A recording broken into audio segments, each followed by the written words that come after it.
শুক্রবার আসরের পর দোয়া শুরু করার নিয়ম। আসরের পর মাগরিবের কিছুক্ষণ পূর্বে অজু করে পবিত্র স্থানে নিরিবিলি কক্ষে দোয়ায় বসা, অতঃপর ৩ বার ইস্তিগফার পাঠ করে নেয়া, আস্তাগফিরুল্লাহ রাব্বি মিন কুল্লি যামবি ওয়া আতুবু ইলাইহি। অতঃপর অন্তত একবার দুরুদে ইব্রাহিম পাঠ করা, যেটা নামাজের বৈঠকে পড়ি, না পারলে সাল্লাল্লাহু আলাইহি ওয়াসাল্লাম পড়া।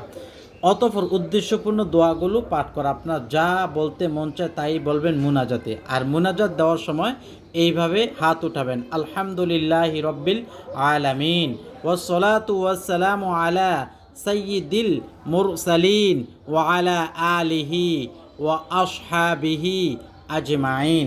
অতঃপর আল্লাহর নিকট আপনি যে দোয়াগুলো পড়বেন, রাব্বির হামহুমা কামা রব্বায়ানি সগীরা, আয় আল্লাহ আমাকে তোমার প্রিয় বান্দা হিসেবে কবুল করো, এবং ইহদিনাস সিরাতাল মুস্তাকিম আমাকে সরল সঠিক পথে চালাও।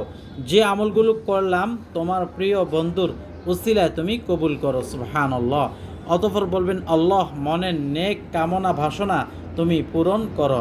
নবীজি সাল্লাল্লাহু আলাইহি ওয়াসাল্লামকে না দেখাইয়া মৃত্যু দিও না, ইহকাল পরকাল সুখময় তুমি করে দাও, এবং যত বিপদ আছে তার থেকে হেফাজত করো। রিজিক ও হায়াতের মধ্যে তুমি বরকত দান করো। ঈমানের সাথে মৃত্যু নসিব করো। আমিন।